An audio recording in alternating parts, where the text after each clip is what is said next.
How about that new Dualshock 5 patent? We can't see the light.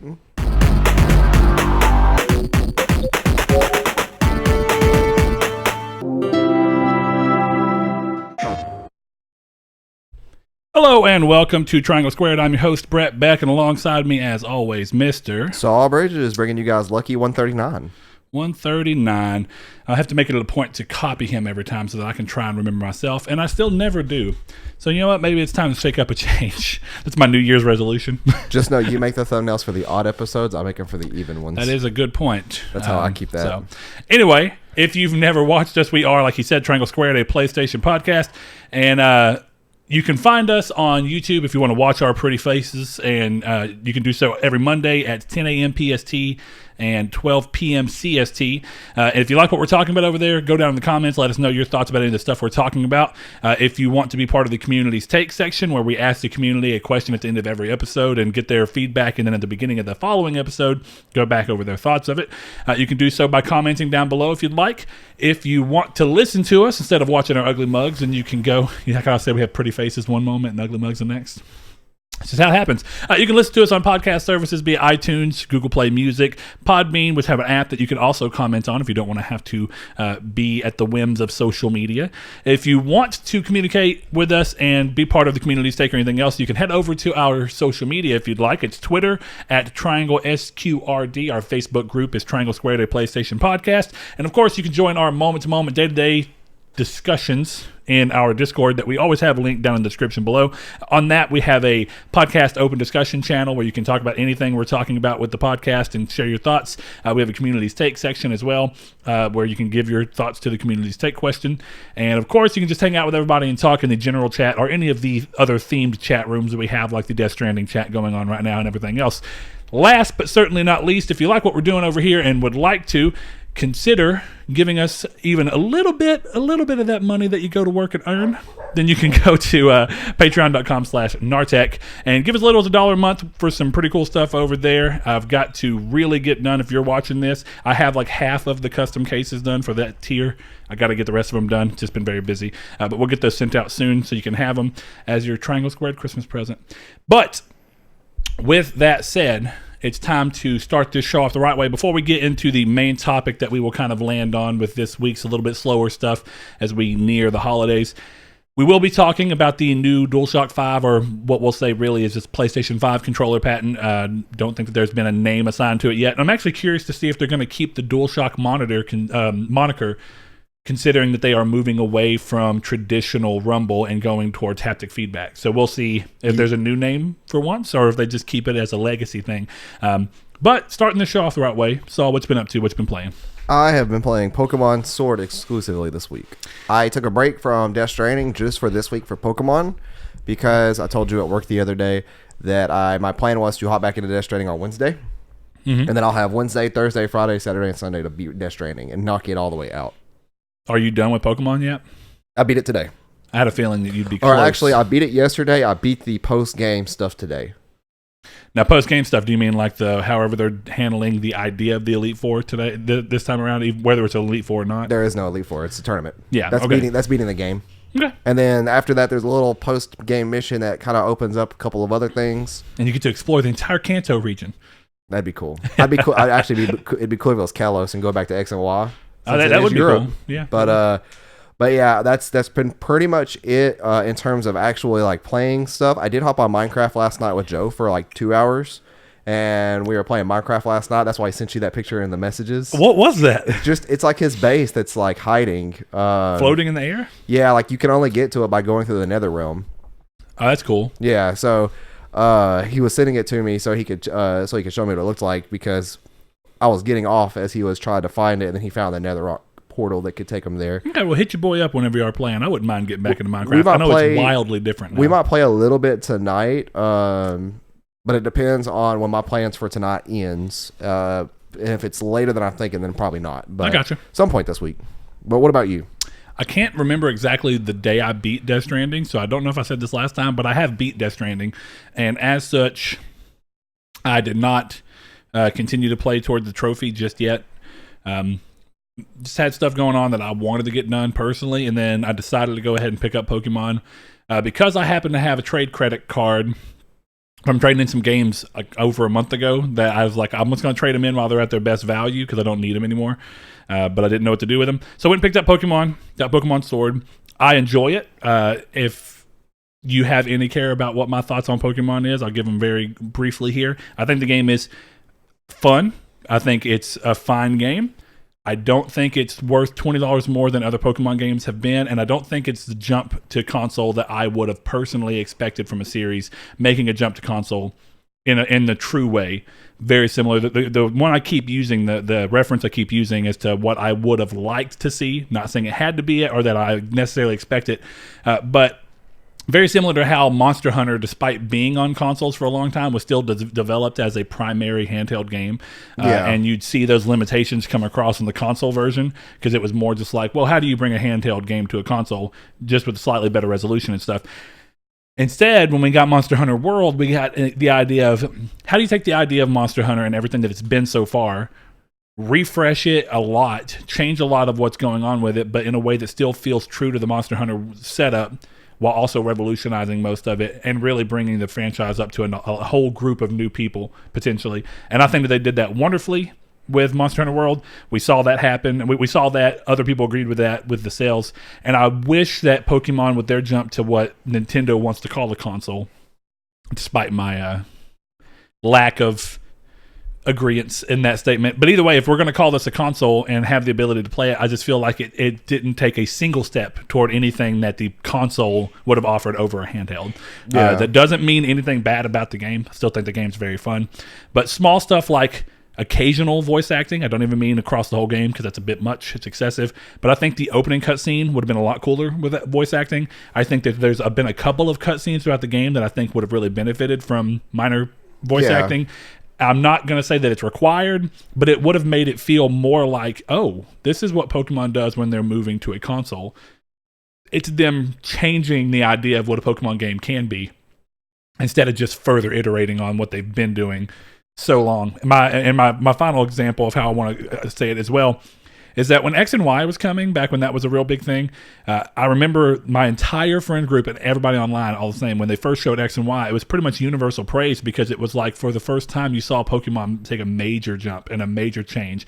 And that was not only in graphics, which of course was a thing. The models of characters and stuff. It was character models, it was all that stuff. It was even going down into a lot of more changes of the game that I think are actually handled a lot better than what this game tried to do. I actually think that Dynamax is quite shallow. The fact that all the moves are just... If you have a list of moves and by the time you Dynamax, it's just max whatever that thing was called. And I just feel like it's shallow in a weird way. It's not awful. It's just weird. Yeah. And I think that they handled Mega Evolutions a lot better. So I guess the introduction of new types, there was a lot of stuff that made X and Y feel like a bigger jump than this did. And it wasn't even to a console. It was just a jump to a next handheld. Yeah. So I guess what I should say is right now, I'm more excited to see what they do with the second proper Pokemon game on Switch more than this one. But this one's fun, and it's at least, I mean, it's worth what I paid for it because I technically only paid like $10. What I was gonna say is I am enjoying the game a lot, and I have a couple problems with it, but nothing to take away from an overall experience too much. But what I am more excited for now is to see what they do with the Sinnoh stuff that's coming supposedly next year. Yes, that's a big question. We saw a pretty quick turnaround on Pokemon going to the Gen 3 remake from X and Y. And I actually think that a lot of what they did with Oros, Omega Ruby Alpha Sapphire, was took a lot of the ideas from X and Y and iterated on them in a way that felt a lot better and interesting. And if we can see that jump again, then we might end up with a game that feels like, even though maybe it shouldn't be, but it feels like at least if that's the truth, and we see a Sinnoh remake that brings a lot of the things I would have liked to see this game do. Like maybe we get light voice acting. Oh, don't count on that. I don't count on it, but maybe we do. And then maybe we see something. You're not going to get huge incremental upgrades in that form. We got quite a bit of updates with Oros that I was genuinely surprised to see. Being able to soar around the open map was amazing. I thought that was a really cool idea. I mean, you'll still get that stuff for Sinnoh, though. Is what I'm saying. Like you're going to get what is in. Is it weird that the ability to fly around the map in Oros actually feels way more next gen and console like than what they've decided to do with Sword and Shield. I guess I'm just surprised by how many load breaks and stuff that there are in certain areas. Yeah, like it's taken a very traditional fast travel system into the game instead of something Pokemon. But let's get off Pokemon. I know that's true. We're on it too much. Podcast. Yeah. Anything else though? No, I don't think that. Well, okay. I played Black Desert Online with Donovan, and I didn't mind it at all. It's not a game that the story matters at all. Mm-hmm. It's, or at least yet, I should say. Though it does have a Full Metal Alchemist Dwarf in the Flask style thing with the little black spirit that comes up that you're talking to, and you don't know whether you're trusting him or not. Is that the game that's like pay to win? No, MMO? Not that I've seen. Black Desert was the one that DZ was talking to you about that has no, I played Black Desert. Insanity. Yeah, I played it. I downloaded it on my PC and I created a character which was in depth as all ridiculous. Everything. Actually, yes. But I remember being pushed away from it or another MMO because it was essentially a pay to win MMO. I haven't seen that in this yet. Okay. I'll say that while the story ultimately is again, so far, it doesn't matter yet. I like that the game kind of takes the Guild Wars style of pace where you get cool boss fights and stuff early in the game instead of just having to wait till end-game stuff. Yeah. Instead of early MMO boss fights just being little big enemies, the bigger. Yeah, it's interesting. And the mechanics being driven toward a real-time battle system, I love. It's also what I felt... was really cool about DC Universe Online. So I guess, if I don't have a lot of time for those types of games, but Donovan was really enjoying it, I've been kind of wanting to get in one that feels like I could drop in and out of it. And that one does feel like I could do that. We only played for a couple of hours. I got leveled quite a bit. I think I'm like level 14 or 15 already. Mm-hmm. And it was just, the game is really fun to play. It's not quite as polished as some games, but it's got a charm that kind of reminds me of a game that I know that Seth played. I can't remember if we did or not, but I talk about it all the time still. Silk Road Online. I never played it, no. But yeah, it has some of the rough around the edges, but charming elements of that as well. So yeah, I played a little bit of that. I plan to get back into my PlayStation pretty heavily because if y'all don't get on Minecraft tonight and I don't end up getting on there, I plan to go buy Jedi Fallen Order. Yeah, that'll be coming for the weekend after Black Friday. And I'm going to go ahead and buy it because it's not going to be on sale on Black Friday, so I'm not really worried about it. No, yeah. But Need for Speed Heat and some other games that I was waiting on, going to get those for the cheap on Black Friday, so we'll see what happens. Do we know if Blaze is coming for Black Friday or not? Unless his flu continues to go crazy, he will be in Beaumont. Should have got a flu shot. Watch dickish at best. Anyway... we can get moving on with this. Let's see. I guess what we have to do next is go to the community's take. And the community's take question was simple. It asked, what are your thoughts on Xbox as we near the start of the next generation? Are they in a better place to be more competitive to PlayStation than they were going into this generation, in your opinion? Over on Twitter, we had Mr. Sweet Jones, our buddy... Ryan said their biggest disadvantage is the digital libraries millions of PS4 owners have amassed these last few years. Assuming you'll have access to them via backwards compatibility, which from all points we've heard that will be the case, Xbox will be a secondary system for most next gen, I believe, unless the studios that they picked up are really exceptional. And he actually just used a little, quality. Okay. Or what would that be, like Ace? Like, unless they're just like when you eat food and it's just really good and you got a mouthful, Mamma mia. And someone goes, "Hey, how's that pie?" You go, delicioso. All right, Dora, calm down. Anyway, over on Facebook, we got a bunch of them too, and we have, let's see, right here, Mr. Chad Van Horn says, I don't hate Xbox or anything, they just lack enough exclusive games that would make me want to purchase another one. I will say kudos to them for getting Kingdom Hearts and Final Fantasy titles ported over.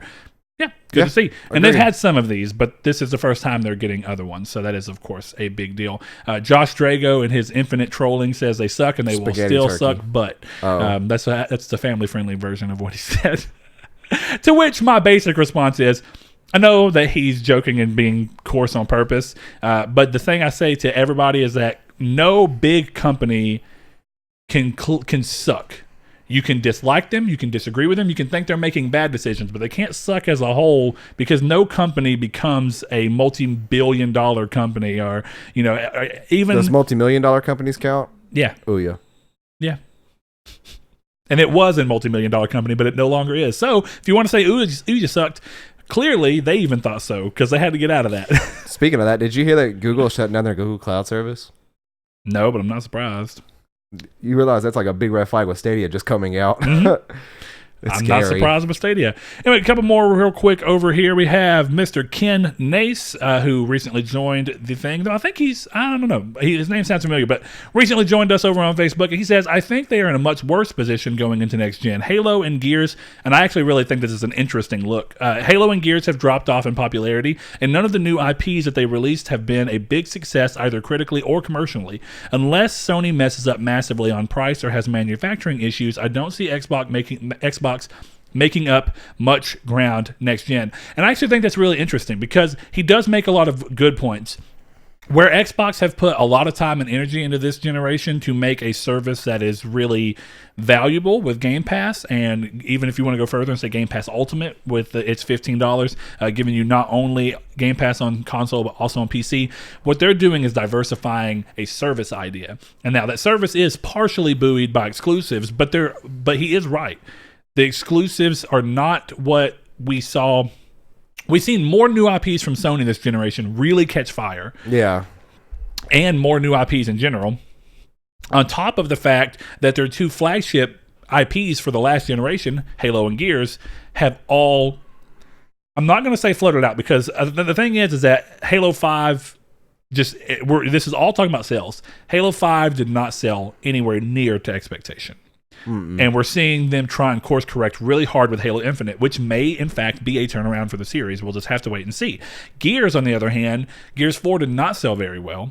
Gears 5 has sold much better than Gears 4, but I don't know that there's concrete numbers, and it's always weird to understand how those numbers work with Game Pass being part of that as well. Yeah. So since we don't quite know how to compare them, at least what we'll say is if you want to look at the public conversation around those games, they're not what they once were. Yeah. And at least I clearly see that as well. And if you think outside of Halo and Gears, what's one other new IP that came this generation that is, and I'm not dissing any of their other ones. I'm sure there's ones that individual people like, but on a bigger, larger public scale, which ones have they done that's in a similar vein? Now, whether that's important to consumers is a whole other conversation. That comes down to whether consumers, which clearly I think Sony shows that they're at least a large group of consumers that still want new IP that's really compelling. But are there people who still actually really like the fact that, unlike Sony right now, even though they had a couple of examples recently with like Concrete Genie, we've seen Xbox do a lot more in the exclusively platform exclusive and published by the platform manufacturers. Like we've seen Microsoft Game Studios publish a number of charming indie-like titles. Yeah. And we've seen Sony do less of that this generation. Oh, yeah. In comparison Lots. to Microsoft, who seem to have done a lot more of it this generation. So it's almost like they flipped, because we saw a lot of them from PlayStation, definitely in the last couple of years of the PS3, and even the early years of PS4. Yeah, early years of PS4, their indie campaign was strong. Yeah, which, the situation with Shuhei coming back around looks like they're aiming to try and recreate that because they realize they lost it. But do you have any thoughts on that? No, yeah, you said pretty much everything. Covered all the bases. And let's see. I think that wraps up. Let me look over real quick. We had one on Discord. Oh, yeah. Mr. Atlas Unchained coming in last minute. Thank you, sir. Says, and he's one of our patrons. We love you, buddy.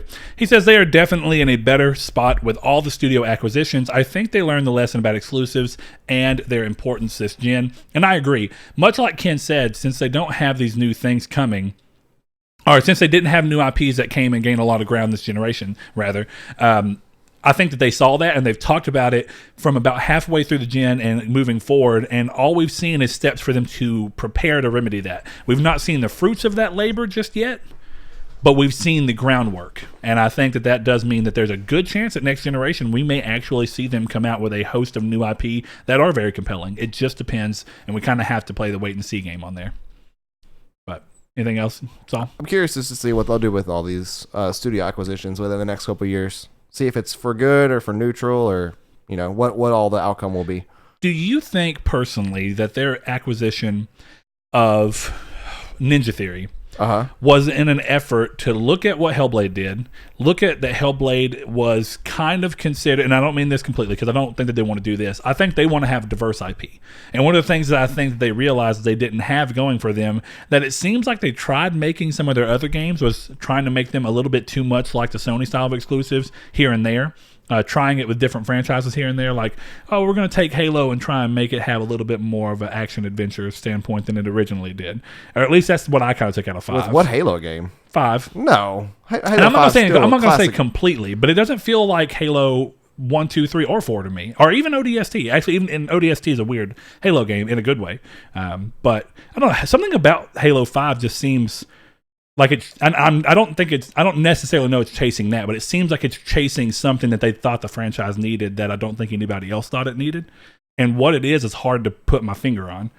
No, I thought Halo 5's a miss because they introduced a lot of unneeded characters. Well, it gets to this point. I think part of it, why I say they're chasing something, is that you know what? Something we saw at the end of last gen, a good bit of, and we even saw it coming into this gen here and there with Sony exclusives. But we saw the idea of having a campaign told throughout the perspective of a number of people, and that was one of the things that Halo 5 tried to chase. That I feel like they really missed on, and I don't know that it was a bad idea. Maybe more so than just bad execution. I can't think of many games that have done that at all. Well, Grand Theft Auto 5, of course, is one of them. But that's not a Sony game. No. I'm saying games in general. Oh, okay.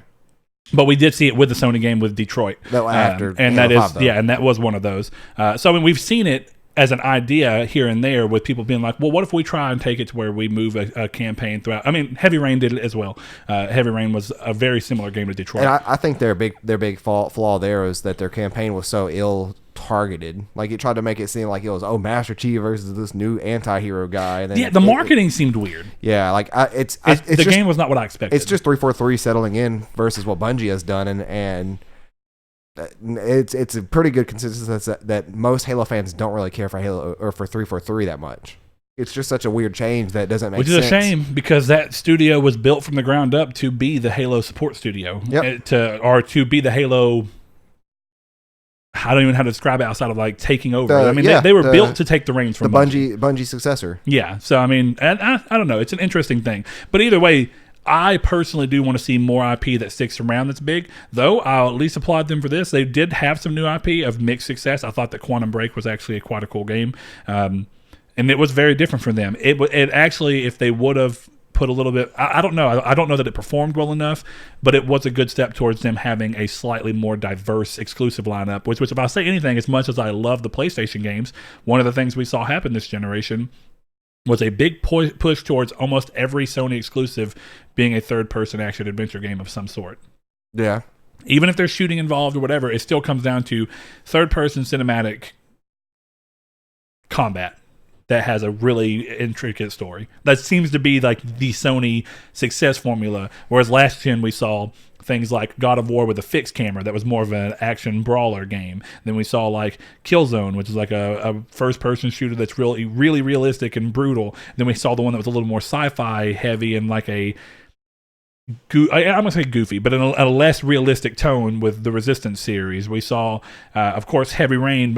I feel like there was a little bit more diversity, but sometimes with a little bit more mixed quality of some of my favorite games. But then we saw the PS4 hit with a bunch of games that were all great, but they're all a little closer to each other than what we saw in the PS3 time. So if we see Xbox continue to diversify with games that land pretty well, then I think that they might do well. We'll just have to see. It's an interesting time, but we appreciate everybody's response. So, okay, let's see. News this week is weird. Going into the holidays, it's not just a bunch. We're going to save the first thing I typed up for the end, so we're going to go ahead and go forward, and I'm curious as what you think about this, because I'm sure you saw it, Saul. Mm-hmm. The Game Awards are soon to be, and to almost no one's surprise, Death Stranding is nominated in every category that it even brushes against in its design. Considering that the annual show is completely organized and ran by host Jeff Keighley, there were those on the internet who raised the questions over the potential conflict of interests with the host's close friendship with director Hideo Kojima, but Keighley was quick to point out that a panel of industry judges determined the nominees. Yeah, I was going to say that it has nothing to do with him being the host. He's just a host. It's a weird thing, because I get it. I mean, I get it too, because people think that everything has to have a level of corruptness to it in their mind, and that's what they think it is, but it's not. What I am curious about is Death Stranding not too close to their deadline, or did it exceed their deadline? Yeah, well, I think it's, because the thing about the Game Awards, at least the panel of judges, is industry people, right? So we have roughly 2 weeks, December 12th, actually. Is that what it is? Yeah, that should be the Game Awards air date. December 12th. So we're roughly 3 weeks out. The game's already been out for 2-3 weeks, and it was 2 reviewers 2 to 3 weeks prior to that. But do they not have a standard cutoff date of like November 1st? I don't know. And I don't know if it's about when the game releases or when. I'm pretty sure they do, because Smash Brothers is in this year. When did Smash release? Late last year. I don't know. That's a good question. Either way, and that's what gets weird. Is it based off of the game's release date or when the press got it? Because if I remember right, Smash didn't go out to press until very close to release. Am I remembering wrong? I can't recall, but it might be a thing of, and that might be the other thing. Is that part of the conflict of interest? Is that the game got in despite being past the normal That's what date? I would say would be more of a concrete evidence of something going on than just him being the host of the show. Like, he's just a host. People, he doesn't. I mean, he organizes it all. He hands out the awards, but he doesn't vote for them. Yeah, I don't want to minimize them. His role in the thing, because of course the only reason the Game Awards happen are because of him. He is the sole, pretty much, proprietor of this award ceremony, but he doesn't vote for anything. He can't go to this panel of judges and tell them, hey, make sure Death Stranding wins. Yeah, and I think there's no incentive for that. The tinfoil hats come on here primarily because nobody wants to believe that this game that was so divisive amongst fans, or I'm not going to say fans, that were so divisive amongst the gaming community. I don't think anybody wants to believe that it can be nominated in all these things, because there are just a slew of people that think this game is just terrible in every regard. What I told Josh the other day at work was, the people who are saying there's 2 groups of people right now in the gaming communities and those 2 games are Pokemon and Death Stranding. And the things they are saying about these games are factually incorrect to tell me that these people have not played these games. Yeah. Like when somebody says Death Stranding is nothing but walking around delivering, it's like, you're lying. You haven't played this game. Because that's literally not all this game is. Or you played the first maybe 2 hours. Yeah. Yeah. And no. Which actually the first hour is pretty action-packed. Yeah. Yeah. Now it's cutscene heavy, but it's action-packed. It is. I'd say probably about 20 minutes of cutscenes. But yeah. Absolutely. Yeah. Like you haven't played this game if that's what you think it is. And well, a good example of within our own community that we can clearly give, and I'm sure you've seen this, was Kiki, one of our patrons and good friends. He was kind of back and forth in the game, had a lot of negative takes on it, and I don't mean that in just any kind of. It's just it didn't seem like it was for him, and he had a lot of things where he didn't think that it was going to be a great game, and it turns out that while he's not that he just loves it to death, but he ended up picking it up because he had trade credit, so that he could talk about it and have an opinion based around actually playing it. And I was like, well, I at least applaud that. And I don't necessarily think you have to play something to have an opinion, though, either. I think if you can, it just depends on how in-depth you want to act like your opinion truly is. If you want to have an opinion about something you haven't played, you just have to say, this is the opinion I've formed of the things I've been able to see, but it doesn't mean it's concrete and true. Because I think one of the biggest examples is, and I say it all the time since the game came out, I think that they partially had to, but partially could have done a slightly better job still of showing what the game was, because I think all the marketing and everything they showed was really, really early game, and it did make it seem like most of the game was going to be delivering packages. But and I think that's where people are getting this false narrative about what the game actually is out of it. But I'm glad they did that, because I was pleasantly surprised that there's more to this game than what meets the eye. This is a prime example of a game on why I prefer GIFs instead of screenshots. Every screenshot of this game looks the same. Yes. And you cannot tell what this game is about if you're just going off screenshots. And even some of the GIFs look similar, but there's so much that you could add in with GIFs that I can't think of the name of that town. Is it South Knot, the Crater Town? Lake Knot. Lake Knot, yeah. There's that whole original part of going to there for the first time and then fetching that thing for that guy as a test.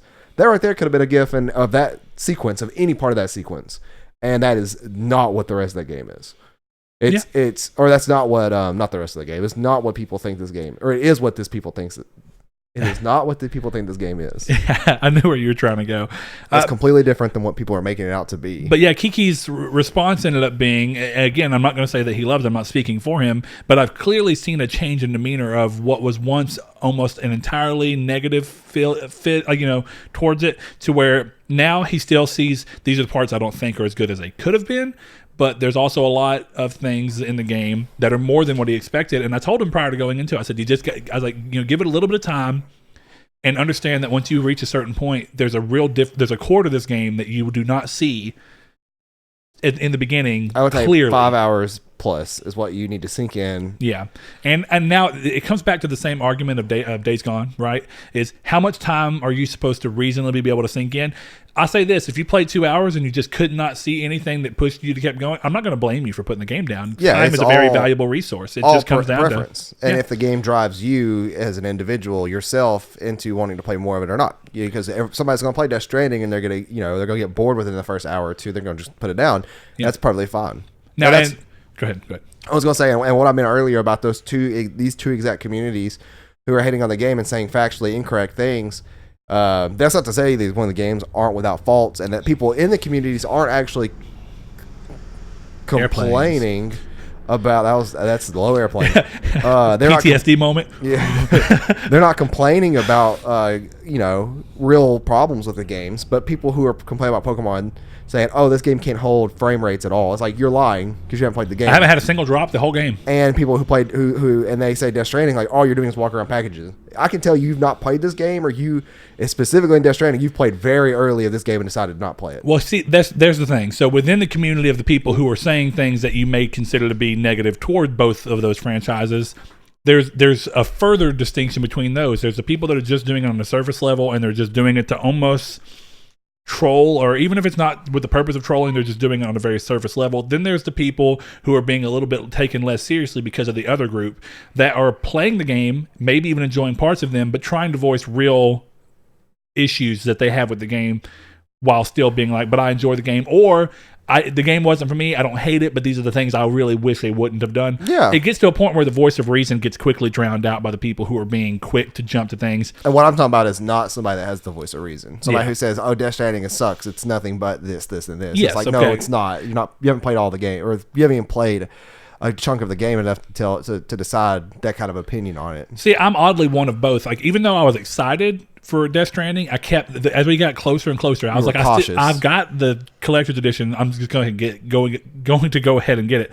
But as it kept getting closer and they showed more and more, I was like, man, I don't know. This game might actually really not be for me. And even going into the beginning of it, I was kind of like, I'm just going to try to go into it with as open a mind as possible. And I'm glad I did. By the time that it was done, it completely changed my mind on everything that I was feeling prior to the game's release. The same, and Pokemon, very similar. These are both games that I had expressed issues with based on the pre-release stuff, and now I do have some opinions about both. I actually think I have more negative opinions toward Pokemon. I don't want to say negative. I have more criticisms against Pokemon than I actually ended up having towards Death Stranding, but I'm not beat Pokemon yet either, so it could still change my mind. Yeah, but that goes to show that I guess it's the unfortunate side of the voice of ridiculousness drowning out the voice of reason. And just because a game has critiques doesn't mean it's a bad game. People act like 7s and 7.5s are bad games. It's like you don't fail school for getting a C. Unless you're like in Korea. Okay.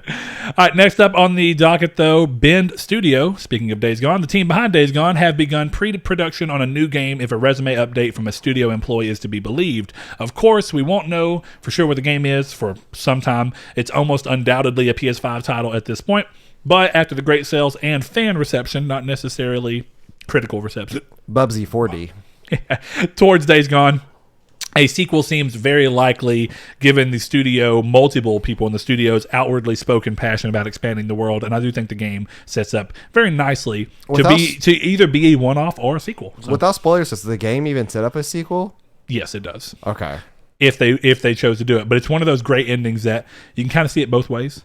Like, it could just be a one-off. Well, depending on how they do the world too, it could just take place in a different area of the world. Yeah, there's a lot of things that they can do, but we'll see how that ends up going.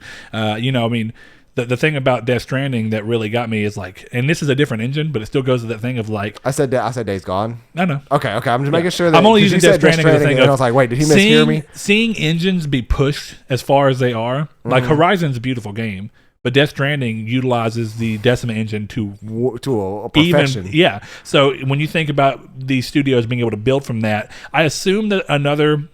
We'd still see Unreal of some form with Days Gone, but it just makes me think of if a small studio was able to do that game did really well. What happens if you give them more employees, more budget because of how well the game sold, and really let them go to town how much. And Days Gone was already a good looking game. How far do we see that pushed? Yeah. If we saw the Decima engine, again, completely different engine, but we saw that push so much. They need much. to take the Decima engine and use it for the second game.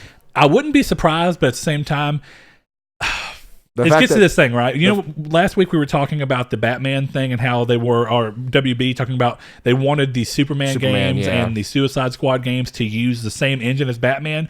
And even though they don't own that engine, it comes down from wanting all your games to have a look and feel to them. They want to try and capitalize off the success of one game by being like, look, it looks just like this game. Can you imagine playing a Superman game in the style of Batman Arkham Asylum? Would be even worse than what Superman already is. It would be so weird. It would be. But I get why I get why the upper brass who don't understand anything are saying, hey, use the same engine, because we saw success on this. It's a lot like we've lamented EA going through and making everybody use Frostbite. Yeah, and it's not saying Frostbite's a decent engine. Frostbite's a great engine for certain games. Yeah, I would argue that the WB, what is it? That was Unreal Engine 3. I said 4 or 3. They could have fixed one major thing, and that's Batman taking up too much screen space. I think that was just a choice. Well, yeah, but yeah, because if you play the Batman games, you can pull the field of view back. Not on console. On PC, sorry. I was going to say Batman games on PC, you can pull the field of view back. I was like, you can't do that on console. Yeah. So, I mean, it's one of those weird things. But it's where we are. I hope to see Ben Studio do a bunch of stuff. I'm glad that game sold so well and had such great fan reaction. Again, I think they messed up by sending a unfinished version of the game, or a very rough version of the game out for review. It was a worse version than what shipped on the disc. I just think that they played a little too close to the edge. Even a week or two delay probably would have saved them a lot of trouble. Yeah. But despite the problems with the game, I think it was great. And now that we saw it do well and have budget and probably a lot more people as they've expanded that studio, it's already been confirmed, then we're doing good. I don't know if you saw it or not, but one of my favorite videos on with Days Gone is a guy who is streaming and he's talking, but then he like drives into like a fence and his motorcycle gets caught in like the fence, and it just makes this really loud whirring sound, and he's talking, but it gets so loud that you can't hear what he's saying. He just keeps talking. It's fantastic. It's hilarious. I wonder if I can find it after the show. Yeah, we should try and remember that. All right, next up, this is on the rumor mill, but back on the same energy the fan base had during the early PS4 days, Crash Bandicoot fans are once again putting on their tinfoil hats in regard to yet another PlayStation commercial. If you remember, the first one, for people thinking that Crash was going to make its way back, was due to, again, a PlayStation commercial where you saw a little marsupial, or really it looked like a Crash Bandicoot silhouette on a sign on the road. But anyway, we had recently PlayStation's It's Time to Play ad showcased a number of big games available on the platform, and at one point, around the 11-second mark, it shows what the average person would see as a CTR Crash Team Racing reference alone, but more eagle-eyed users noticed a new mask design in the background that does not correlate to any existing character the franchise has ever seen. To add fuel to the fire, a leaker who accurately leaked both the Insane Trilogy and Crash Team Racing Nitro Fueled say a new game is indeed in development under the working title of Crash Bandicoot Worlds, and describes the game as a semi-open world 3D platformer similar to the Mario 3D games. He goes on to say that the new mask shown in the trailer is one of the 3 new masks that the game will introduce: the Lunar Mask, the Sun Mask, and the Eclipse Mask. Lastly, he says that the game will be announced next month, which would line up with a reveal at the Game Awards about 3 weeks out. I don't think that this is crazy at all. I do think that looking back at everything that happened and the fact that Sony got the exclusive reveal and exclusivity window on the Crash Insane Trilogy, I think that was all a marketing coordinated stunt. I think we're seeing this again. I think that this is all... The first thing is probably to see how many people noticed it and if it would be noticed and how the fan base would react without any concrete evidence. And now we're just seeing a game that already sold amazingly, both CTR and the Crash Insane Trilogy. It makes sense to keep going, and we've recently heard Activision say that they consider both Spyro and Crash to be flagship franchises. So I think this is a cool idea. I'm iffy, and me and Saul have had this conversation plenty of times. I actually really love Crash Bandicoot over Mario, and like going back to being a kid, I thought Crash Bandicoot was a lot more fun to me than Mario 64 was, because Mario 64, despite being open in 3D, which I understand is impressive for the time, feels less precise to me. Yeah. And I don't know that I necessarily want to see Crash Bandicoot go into a 3D-like realm. That's if it's what they're saying. Almost like a Crash Bandicoot in a Mario Odyssey style game. I don't know if I want that. but I'm willing to give it a try, and we'll just have to see. I don't know if I want to. I'd almost need to see it. You know what I mean? A new ground up from Activision would be weird. I don't know, though. I mean, it depends. To me, I think... Because they ended up adding in the microtransactions. Who makes it? Team Racing after. Yeah. When they said they wouldn't. Yeah. And now, which team was that? It wasn't the team that did Insane Trilogy, and now it's killing me that I can't think of it. It was one of the Call of Duty support studios. Oh, Ravensoft, wasn't it? No, I don't think it's Raven, but I can't remember which one it was.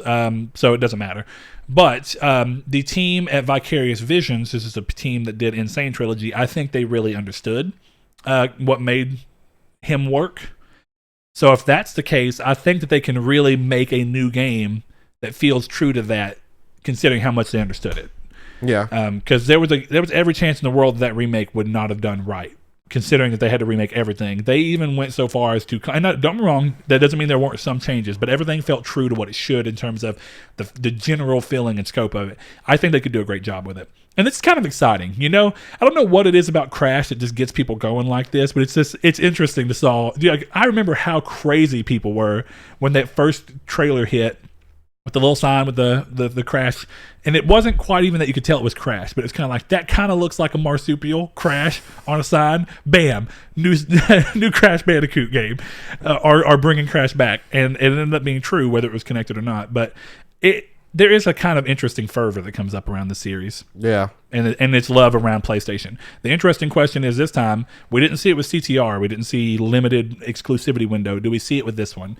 I'm going to assume no. I don't think so either, but I just find it interesting that, if not, interesting to tease it in a PlayStation commercial. Because there wasn't a delay at all on, what else happened with that? There was another like PlayStation game. Spyro.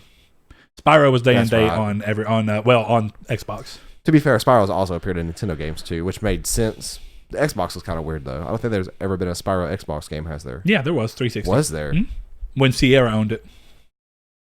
Yeah. Which is also Crash Bandicoot was on Xbox. For actually Crash Mind Over Mutant, and then Crash the one before that, Crash, I can't remember the name. But there were two games. And I can't remember the people that made them in the studio, but one of them never even made it to a PlayStation console. And I thought that was really interesting. It is weird. It was an Xbox 360 pseudo exclusive just because it was real close to when the PS3 got delayed a little bit. And instead of doing the Oblivion thing and just releasing the game, but with a DLC on it later, just kind of like, oh, okay, here we go. Just never happened. It just never did it. Huh. But then Mind Over Mutant, I think, came out on all of them. It was very weird. So odd time for the franchise that ended up coming back to a small exclusivity window on the PlayStation. It's been a real ride. Anyway, next up, fans of Arcane's Dishonored series that Bethesda published can follow its co-creator and some of Arcane's former staff to their newly found studio, Wolfeye Studios. The studio plans to announce their first title during the Game Awards on December 12th. It was a great interview. They talked with with a couple of the guys about it, and they were all talking about how, which we've said a lot of times, and why I think Death Stranding, we keep bringing it up, is a really interesting game, is that AAA games tend to be very risk averse and letting people try truly unique things. And it's so rare that it gets to happen that it is odd that a game like Death Stranding gets made, because it's a very, like, looking at it on paper and even seeing somebody play it looks like it's full of risk. And it was, clearly. But it's done well anyway. Jeff, can you please make the Game Awards on a Friday night next year? Yeah, it's on a Thursday again. Yeah. Yeah. But anyway, I thought that was interesting, and I'm glad to see. It's that time of the year where we're going to see a lot of things teasing a Game Awards reveal, or things that would line up for a Game Awards reveal. That's one of my favorite things about Game Awards. Is not necessarily the awards, but the footage. I still don't know if we're going to see Elden Ring there or not. Yeah. And that's what I want to see. You know, I think it's part of what made PSX so hard, is that it was literally following the Game Awards. Made it hard? Oh. Yeah, in terms of, there was this content feeling that for some reason PSX couldn't just be a fan event where everybody goes and there's not even a keynote, which I'm completely okay with. Sony has this idea in their mind that if they do a PSX, it's going to be expected that there's some form of announcement. But how do you do that when there's so many announcements that happen the night before at the Game Awards, and it's only gotten bigger every year? There's more and more announcements every year at the Game Awards. That might be why Sony hasn't done a PSX in 2 years. Yeah, I'd love to see them just go back and say, we're not trying to announce anything. We're just going to do what we did with the last one, which is essentially updates on things that we already know about. Because this will be their second year without a PSX, right? This will be their third year. 17 was the last one, right? No, it was, yeah. Well, so it'd be 2 years then. Yeah. I don't know. It's hard to say. Hard to remember. But it's coming to a point where I want to see them bring it back. hopefully. But last couple things, Saints Row fans awaiting word on the long-teased new game can find some solace in the publisher Deep Silver announcing that the new game in the series will be announced in 2020. And the last thing up on the list before we get into our main topic is among the rumor train. Again, as multiple sources mentioned, Capcom are pushing ahead with a remake of the Resident Evil 3 Nemesis game after the huge success of Resident Evil 2's remake.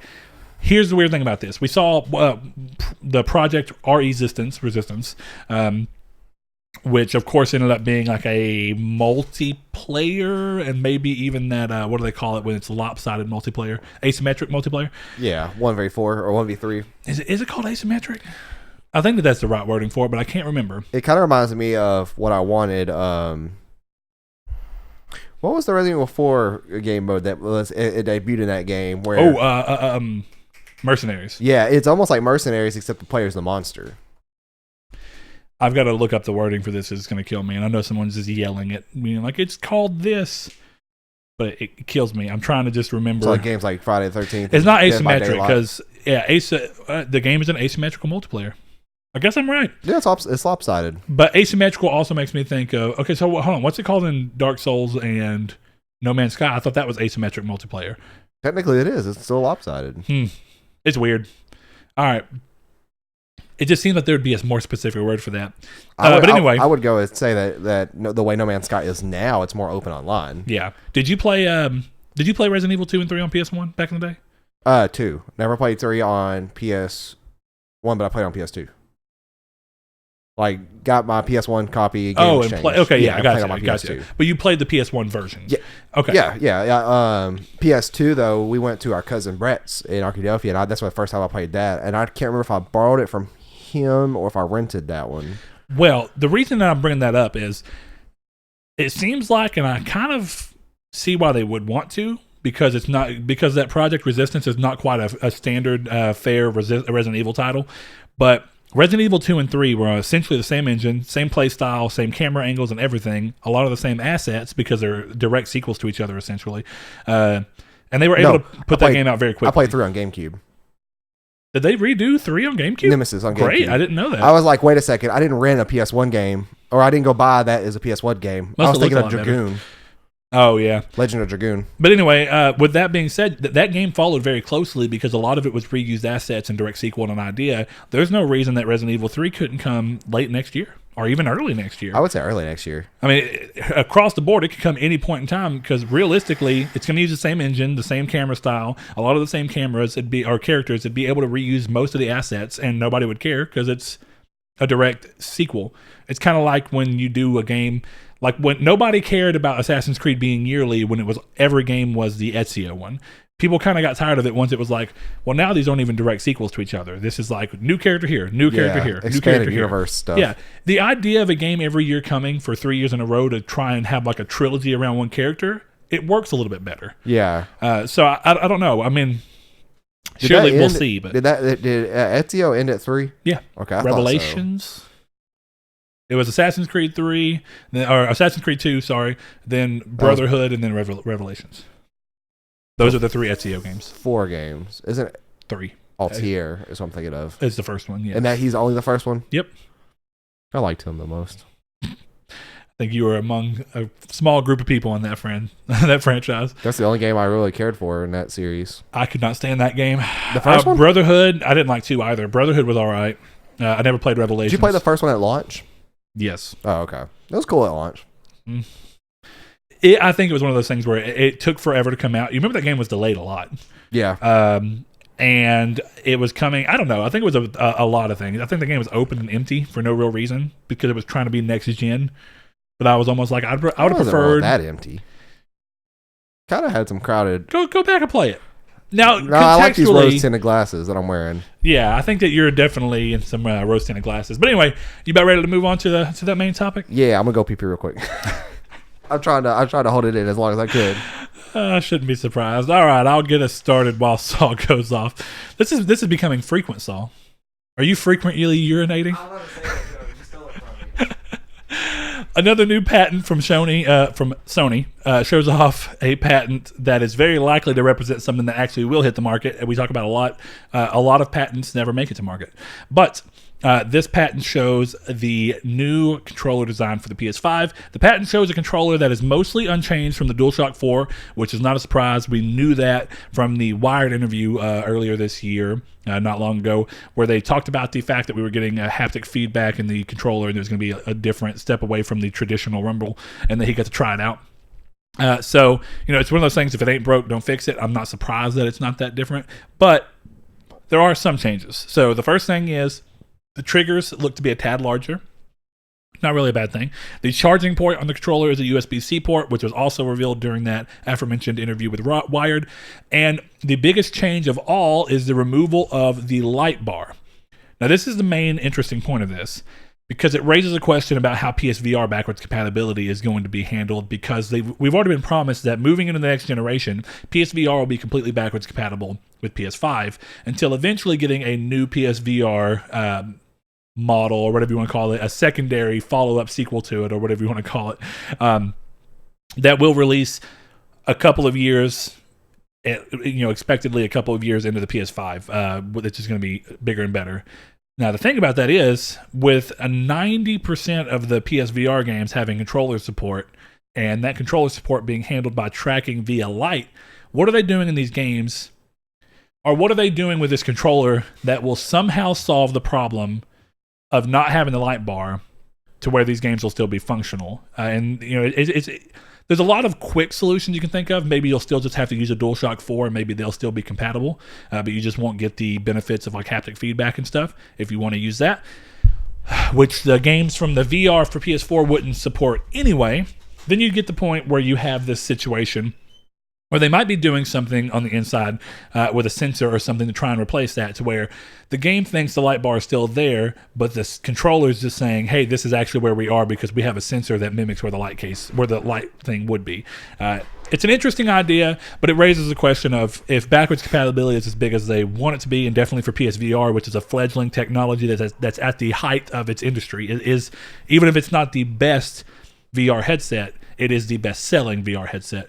Kind of goes to that thing. So, Salt, what do you think it's going to be? I have my basic idea that I just kind of posited. I kind of like that. I heard you. Okay. Yeah, the sensor inside the controller acting as the new light bar for the new... Well, it would make sense, right? Because if all it's saying is, hey, the controller or the camera really is what it is. The camera normally says this, but if there's a setup to where they can have the controller do something and feed the information to the game as the camera would have, then it just subverts that. Yeah, so I was telling you before we recorded that there's a conspiracy going afoot about the newest Black Friday deal for the current VR system for PlayStation 4. The normal VR system is going on sale at a lot of retailers, Walmart, Target, and Best Buy, all for the same price, all for the same bundle. It is $200, $199.99, and you get the PSVR and I think 5 games or 4 games. I thought it was 3, but you might be right. No, I'm pretty. It's at least 4. Keep talking. Go ahead and look it up real quick. But right now, the word on the streets is that why that's so cheap. It's already going on right now, by the way. Is that yes? It's on Amazon right now, active for those that want to hear this Monday and go pick it up. But yeah, the word on the street is that they are trying to clean out all of their old units so that they are going to, within the next year, release one more iteration of PSVR. That is fantastic. Okay, yeah, it's a real good deal. It's 5 games. Just for anybody that doesn't know, it is a PSVR headset with the camera, no controllers, but all the games that are shown here support the controller, which is the normal DualShock 4. PlayStation Worlds, which is kind of like the demo. Yes. It's not quite a demo, but they're all like little variety games. Yeah, short variety games. There's Elder Scrolls Skyrim VR, Astrobot VR, which is one of the highest rated VR games out there. Resident Evil 7, which is fully VR compatible, which is fantastic. And Everybody's Golf. I always want to say Let's the Go classic. No, the classic, which was not Everybody's Golf. It was Hot Shots Golf. But yeah, so Everybody's Golf VR. So what the conspiracy theory is that they are just trying to get this bundle out of the way to get rid of all these old camera and headset units, and that the new unit that's going to come out at the end of the PS4's life cycle is going to be the same unit that is going to be used for the PS5, because they haven't exactly specified that this current unit that you have is the backwards compatible unit. They just said that PSVR is going to be backwards compatible. They could be snakes and slither around that. That would make a lot of people upset. That would be a PR bungle if I ever saw one. Yep. But that is the current conspiracy theory on the streets right now. And the reasoning for that is that people are saying that this deal here, I forgot the exact amount, but they are losing.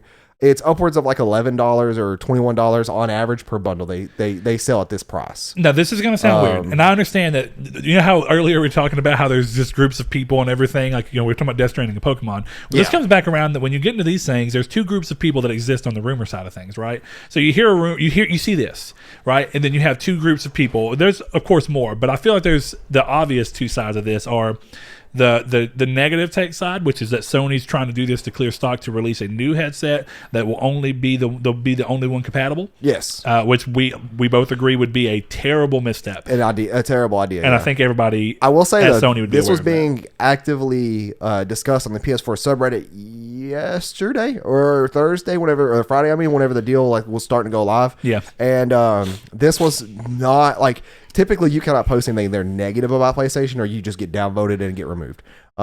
This was not had that problem. People were actively discussing. I mean, I think it's worthy of discussion, and I don't even mean that's. I don't think that's some bad thing. I think it's clear that we know that Sony has the capabilities of messing up. They've done it before. This seems like such a big misstep that if they went this route, it'd be really surprising. Yeah, isn't Skyrim still $40? On VR, I don't know. Yeah, I have it, but I don't know how much it costs. Because I would think that this is a great bundle. Now, Move controllers are what, $50? I think so. Okay. They could stand to get a price drop. They're old technology. I don't know why they haven't dropped. Real old technology. But this is where it comes down to. What the flip side of this that's a little less. I don't even want to say negative. I think that's a clear this is a way they could be going, the way that the other people are talking about, that they're trying to do something weird like this that says, well, the new one's going to be compatible, but the old one wouldn't. I understand how people reach that. Mm-hmm. But I think the other side of this comes down to a conversation that me and Liam had recently, way before this ever even came. We were talking about Black Friday when the rumor first started about the $199 or potentially, actually at the time the rumor was a $150 PS4 Slim for Black Friday, which did not end up being true. No. But he said, I really hope that they have a big push on VR in Black Friday because it's one of those things where it's a little bit more expensive to get into, and he feels that they weren't showing off VR enough or pushing it enough with deals. And what pushing it does in a sensible business way, if you were working at Sony, the idea that you're going to put this system on and even lose a little bit of money on it, first of all, these are probably deals that they've made with these people. Hey, we're going to put this pack out, but these many people are going to get your games. And future VR games that you do, or future games in general you may do, you may find new fans. Somebody may play Elder Scrolls for the first time ever on Skyrim VR, love it, and be ready for the next one. Yeah. Who knows? But I'm sure this is deals on games that a lot of them are older, if you notice. Everybody's golf is them, and so is Astrobot. So they're not really losing anything. At least on that. 2 years old, right? Astrobot's been about a year and a half, 2 years. And I'd say about a year. Everybody's golf has been about 2 No, everybody's golf is more recent.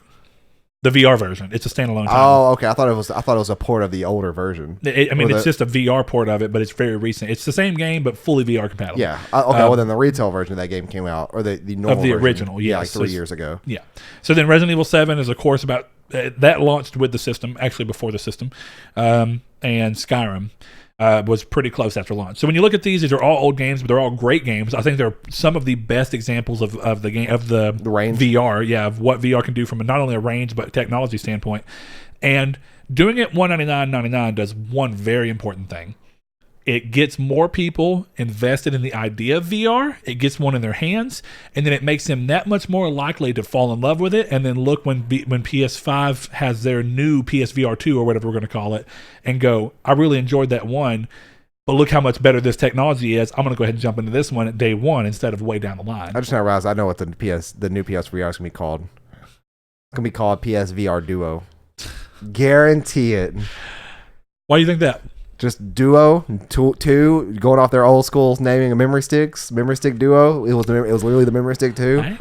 PSVR 2 sounds dumb. PSVR Duo sounds fancy. I don't know what they do with naming, because nobody's done a 2. Nobody said this is the Oculus Quest or the Oculus 2, Oculus Rift 2. Nobody's done that. It's always been Oculus Rift, Oculus Quest, Oculus Go. And when you look on the side of Valve, which was theirs, or HTC, I'm sorry, Vive, you haven't seen Vive 2. You've just seen continued iteration with a new name. I don't know how they do it. If I'm being dead honest, it's clear that people really like when Sony just stick to numbers. And when Sony sticks to weird names outside of that, like Vita, doesn't go so well. But, it's hard to sell. But either way, I think that makes the most sense. And on top of the fact that this sale does not lose them much money, but it makes investors who are maybe worried about dumping this much money into VR more happy when they see this many more people have them in their hands. Yeah. It gives them a PR win in terms of the thing of being able to go, look, we were already ahead of the VR industry. Now we're that much more ahead because we sold another 2 million units. I'm not saying they're going to, but let's just say they sell another 2 million units this Christmas. Now that puts them heftily ahead of the competition. If any of the competition, I haven't checked the numbers in a little bit, if any of the competition are starting to catch them, this is a good way for them to separate themselves and still remain, for shareholders and for general market purposes, it's good to be able to say that you're on top of an industry. Yeah. Even if it means you have to take a small hit to do so. The only thing I wish is that they would do more frequent, like what Hot Shots is doing. Like, I want Subnautica in PSVR. Yeah, but that comes down to the people. When it's a Sony-made game, they can kind of determine whether they want to do that. On the other thing, it's just going to have to be Sony really trying to push developers to, hey, what would you like? Would you like to see Subnautica done in VR? You think you could really do something cool? And the developer has to buy it. Well, it's already there. It's on Steam. Well, yeah, but it has to be ported to the VR, the PSVR, which does have a different control scheme and everything. Yeah. So, or I should say, not even control scheme. It has different challenges to overcome. Peripherals, yeah. Yeah. So it's interesting, but I mean, I'm surprised we haven't seen Fallout 4 hit PSVR yet. We saw it on computer, but we didn't see it ever hit PSVR. True. I'm pretty sure if it did happen, it may have just been that I didn't play it. Yeah, and we all know how you feel about PSVR. Oh, it is there. May never come to PSVR. I figured. I've never seen somebody put a sidebar over there like that with it about not being released. Because the name Fallout 4 PlayStation VR. Yeah, but either way, it's an article that talks about how it may never come. I doubt it. Yeah, it's not going to come now.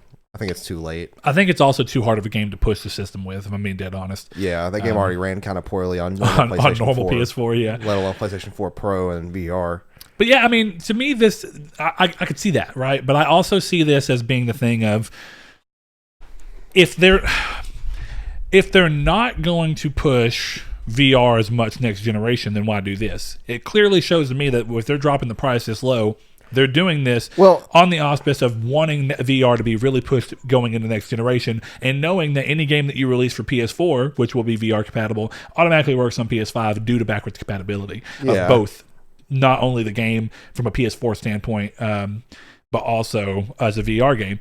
But when you get into that, it does make you think, then again, why? And this is something we've brought up in a lot of past episodes in regards to not only the Vita, but of course the DualShock 4, is that these special input and control mechanisms that they put into certain things. On the Vita, of course, it was the front touchscreen and the rear touchpad, but the rear touchpad was the real one that was like, do they ever want to do this again? Because it costs to do it, and not very many people liked it. Not very many people used it to its full compatibility. But if you ever release another handheld without it, then suddenly Vita becomes not supported because it has to have one of the flagship games, Uncharted. You have to have bare minimum touchscreen, camera, at least on the back. You never use the front one. You could use the back touchpad, but I don't think it was ever required. Didn't you use the back touchpad to like dust things off? You could. No, that was the front. You'd put a piece of paper up and you'd rub your finger over it to like a charcoal rub. Yeah, to do a charcoal stencil, which was cool. Yeah. The back touchpad, thankfully, in that game was all relegated to the idea of what are things that you can do in the game naturally with an analog stick, but if you wanted to do it this way, you could. And one of those was, I don't know if you recall, you could jump on a vine, and if you were supposed to climb up it, you could either do the analog stick and climb up it, or you could you could do your fingers like this, like you were, which was, again, a cool idea. Not a good one. How many people really, it worked well too, but how many people are going to really use that? Yeah. Because it's kind of excessive, it's kind of like the idea of everybody wanted to be like, hey, motion games means we can work out. Well, a lot of people just end up sitting in their butt anyway because it's kind of like, I just want to play this game. Yeah, so it's an interesting idea, but it begs the question of what are they going to do with the DualShock 5? Because I think that so many people going into the PlayStation 5 are going to completely get rid of their PS4 due to backwards compatibility. And with that, that means any DualShock 4 they have is going to go with them. So if they go to play a game that doesn't support Move controllers, but it entirely requires you to use the controller like Resident Evil 7 does, then how do you bring those things together? How do you let someone play Resident Evil 7 on PS5 if the controller doesn't support it? It's a great game. It's a great use of it. Resident Evil 7 will be a game that continues to be a good selling point for PSVR. Absolutely. Yeah, that game's horrifying. And it's exclusive to PSVR. It never released on any of the other VR platforms. Are you sure about that? I'm fairly positive. Check Steam. I will. Is the only one I think it actually did release on. Because I swear I remember watching a streamer fall, and I think they were playing VR while playing it, but he just might have gotten scared out of his seat. But yeah, like the new controller patents look interesting. I'm curious as to how they're going to work out without the light bar. That almost will mean that we'll have better battery life just on that alone. As long as they could stick a battery that is the size of the PS3 controller's battery in there, I'm also good with that. Somebody also said that the top of the PS5 will feature wireless charging. You just lay your controller on top of your console to charge it, and that sounds kind of lame to me. I don't really want that. You finding anything? Not yet. I don't see anything that clearly says it ever released on another platform. Try typing in Resident Evil 7 Steam VR or Resident Evil 7 VR Steam. It gets weird because that game is not a separate title for that. You know what I mean? Oh, ow. Well, if the VR, if this one says it, then we'll be good. Yeah, I hate how Steam always makes you go into these age gating things. Yeah. That's such a dumb thing on websites. I always lie. I just put... I just scroll down to 1990 or 1901. I don't ever change the date. You know how many... Their system has to be looking going, man, how many people were born on January 1st of any given year? Or 1909. I should start putting that. I'm like over 100. Yeah. Do they even let you? Can I put like 1892? Probably not, no. I wouldn't let you if I was making that software. So if VR was supported, it would be over here on the side, correct? Should be, yeah. Like you'll see a controller, a keyboard and mouse, and then a VR headset. I do not see it. I'm pretty sure it's exclusive to PSVR. So yeah, that's what it looks like. So either way, it was a good pull for them. A lot of people love that game, even though it was very different for VR. It just comes back down to the idea of that wasn't really important to the question is, what do they do? And I think that, one of the things you talked about was and this was not something that came from Sony, but a design idea from someone else, right? Yeah, okay, so what this was is that imagine a PS5 controller that looks like a little bit beefier of a Dualshock, where it almost functions like a Switch controller, where the left side with L1 and L2 can slide off, and the right side with R1 and R2 can slide off, and you have your respective analog sticks and D-pads, respectively. But the middle is the camera, and you basically take the middle of it, where the headphone jack would be at the bottom. There'd be a camera there. The headphone jack would be on the top, and the USB charger could be in the back. Whatever. But this one specifically had the camera on the bottom where the headphone jack was, and you essentially just take it and you place it as like a separate entity entirely, and then you plug it into the top of the USB cable to charge it or to power it, and you essentially have yourself a on-the-go VR module. I shouldn't say on the go, but what it would be doing is essentially making VR easier to handle. Now, here's the thing. That would obviously be going into the next generation of VR. Well, but it's a cool idea in terms of how do you handle a lot of these things and bring them forward. The thing about VR that we constantly talk about is that, honestly, the light tracking is its biggest weak point. So while you have to ask the question of how does PS5 controller, DualShock 5 for all intents and purposes for this time being, how does DualShock 5 count in for supporting current VR versus how does VR, whatever the next VR iteration is from Sony, what does it do to get away from lights? Yeah. Somewhere in between, you have to try and either come out and say the only VR games that will be compatible are games that do not support the controller, or if they have controller support, you won't be able to utilize it. But if they have motion wand support, you can use them. I just don't realize huge misstep. I don't think that would go over well. Well, if you have a PlayStation 5, you have to keep your DualShock 4 to play your old VR system. But if you're not clear about that, that's what I'm saying. If that ends up being the case, and Sony says, listen, if you only have a DualShock 5, you can't do it. But if you plug in a DualShock 4, you can. They've got to let that be known sooner rather than later. Because people who train their systems go train their controllers too. Absolutely. And like what you were saying. And you're required to. Actually, Are you? yeah, Well, if you you're not trade really if you trade in required. a system, you have to trade in one controller, bare minimum. See, I thought you had And to trade if in the you- power cable, the HDMI, and you would lose trade credit if you didn't include a controller. Maybe that's how it is now, but when I worked there, you Yeah, but had within to like have a a controller. decade. That's true. I haven't worked there since 2013. Like that's a decade ago. Okay, thanks.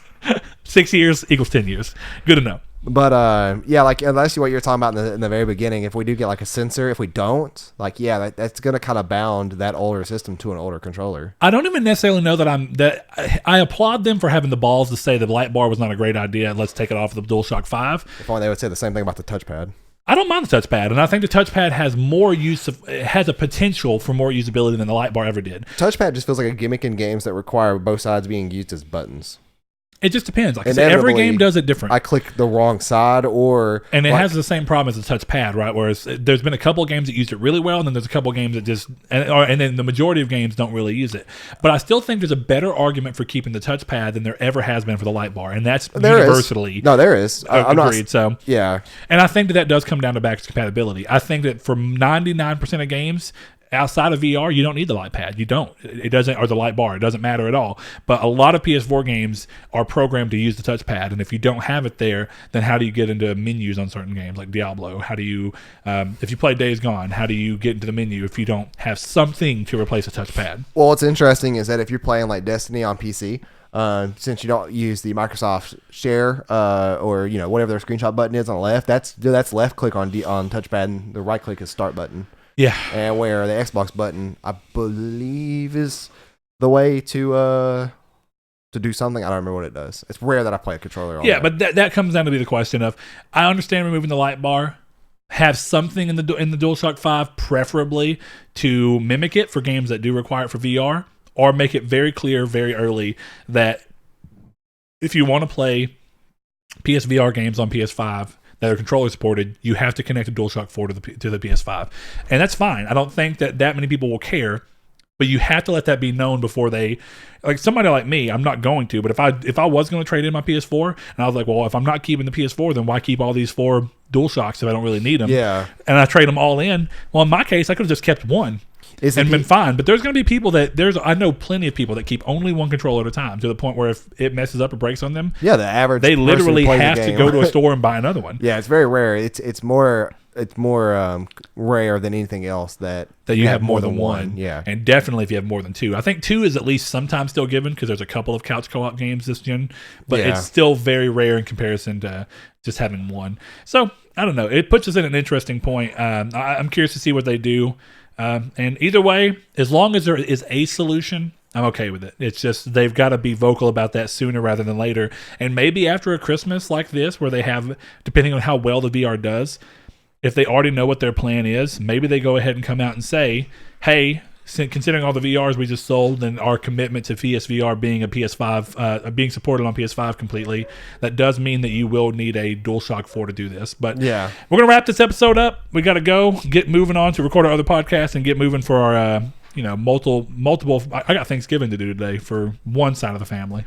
it's kind of weird. Yeah. So anyway, we'll get going. But our community state question for this is: are you interested in PSVR moving forward into? Are you interested in PSVR this Black Friday? Do you have a chance of picking up this bundle? And if so, how would you prefer they handle moving forward with it on the PS5? And what would you like to see PSVR change in its next iteration? But I will get that thrown up. If you want to go ahead and comment on the video, you can, or in Podbean or any of the services there, you can. Otherwise, I'll get it thrown up on Wednesday on all of the social media stuff, and you can give me your answers. But we love you guys, and we'll see you next time.